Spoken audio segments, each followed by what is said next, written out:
We'll give another minute before we begin. So just take this time to find your seat. Maybe giving some extra loving kindness to yourself with a drink of warm tea or just some water, taking a breath and sighing it out.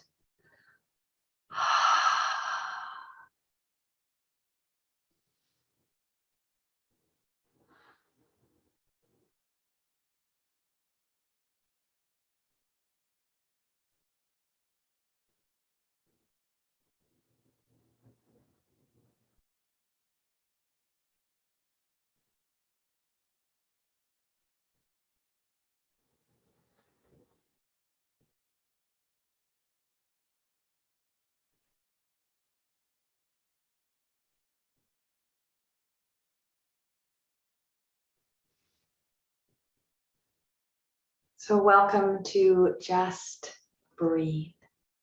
This really is just that, permission to just pause and redirect our attention to the flow of prana moving through us. And this is one of 3 of the disciplines that yoga offers us to cultivate this alignment, this intimacy of living with prana. Of course, choosing your asana wisely, one that is easeful, balance of effort and ease until you can stack and rest in that shape. Welcome the breath. And then just be with whatever thoughts, emotions, sensations arise, knowing that all of these come from a neutral origin. They have no hidden secret message when we talk about the sensations of the body. It is our mind's interpretation, and often our mind's desire to define, to protect, to know, that causes us to associate a sensation of the body with some sort of psychological or clinical reason. So as we welcome the breath, set aside any need to diagnose, to describe beyond what is. Just welcome this breath. This breath of loving kindness. Filling your lungs and your belly.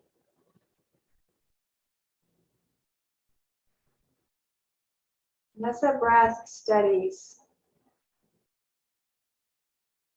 notice how it settles the nervous system. Maybe it slows the heartbeat. Maybe there's a bit of pause that sneaks in between the mind chatter's thoughts. Maybe not, that's okay. Trust this process. But like any process, it takes time. And like any practice, we get better as we practice. We get better at noticing. We get better at enduring. We get better at adapting and performing whatever that task might be. Now the task is to just breathe. Soften the muscles of the jaw and the tongue and the throat.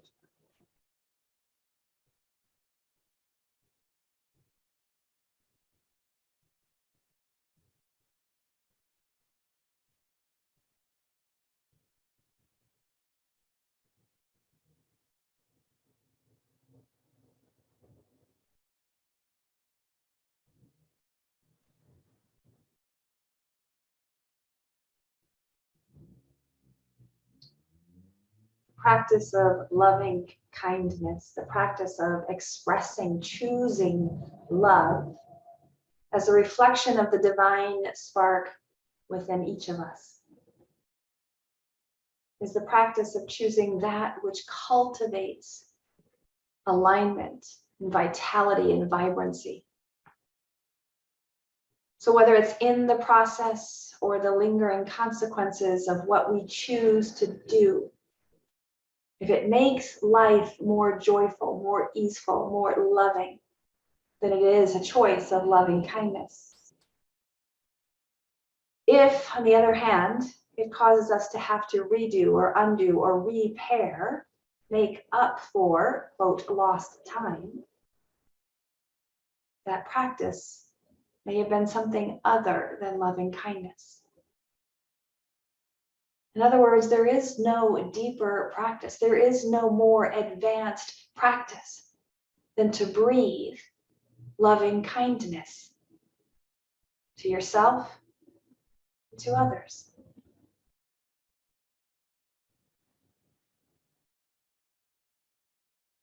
Now, with that said, sometimes strong sensations, strong actions are helpful when we are new to a practice. So with that, let's warm up the belly and the diaphragms of our breathing by engaging that pull back of the navel on the exhale.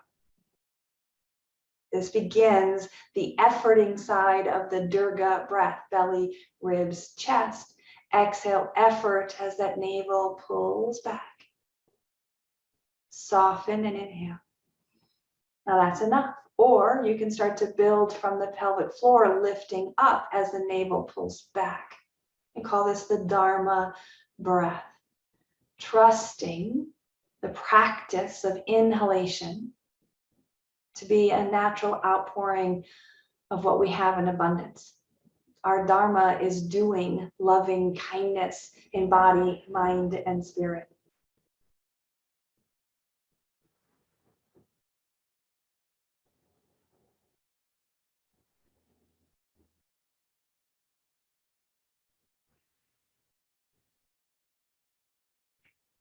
Right. Third layer, if you choose to add that ujjayi closing of the throat muscles as you exhale. Soften them on the inhale to again cultivate this sensation, this ebb and flow, this contraction and release, this effort to the ease.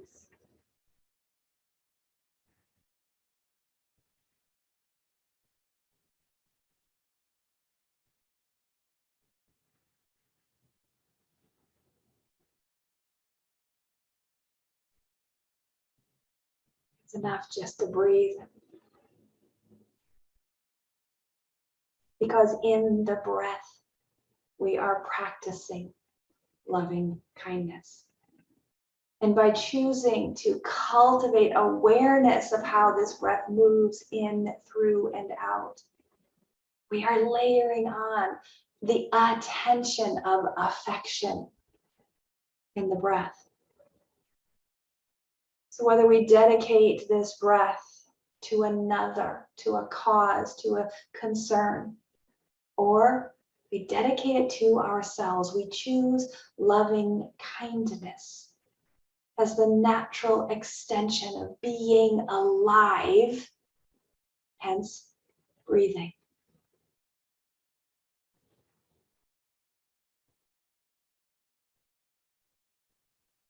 It's enough to breathe. This is our work, this is our practice, and from our practice results our Dharma, hence the Dharma breath. Many of my students struggle. What is my Dharma? What am I here to do? You're here to breathe, and in breathing, practice loving kindness. Anything above and beyond that, sure, you might create a nuanced expression of your giftings, but it begins with the breath, and it's rooted in loving kindness. Hence the Dharma breath. Trust the process. Inhale to exhale. Practice, as Rolf Gates says, is our inhalation. Dharma is our exhalation.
Staying with this efforting breath, we're backing off to just the 3-part.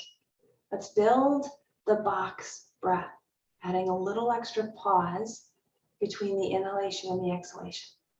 Cultivating this pause as not just a test of can we be in it, can we be with it, but perhaps permission to pause whenever we need to recalibrate.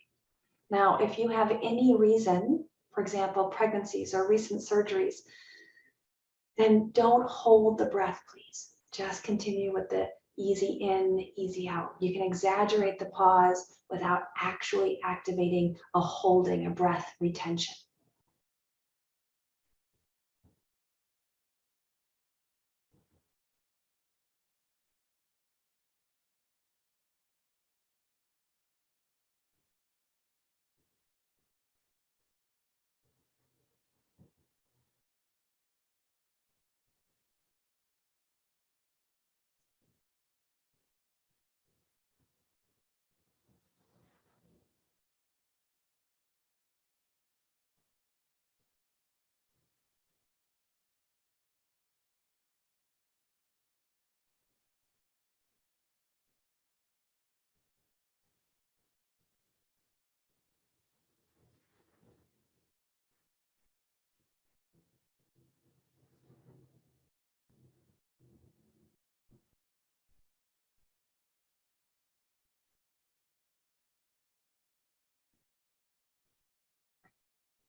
Last round here of this retention box breath.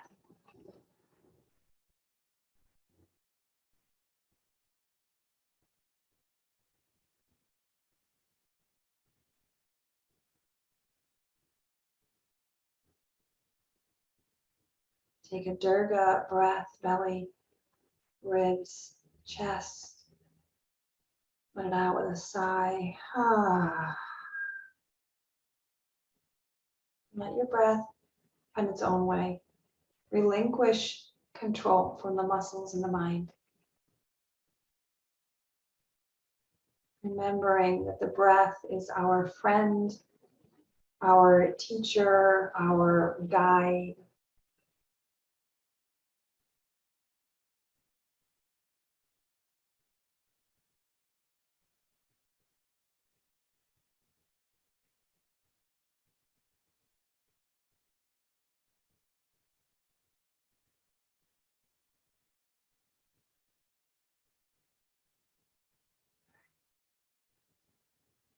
As we close this breathing practice,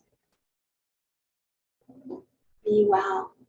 May you breathe deeply and move freely, labor lovingly, and live vibrantly. Namaste.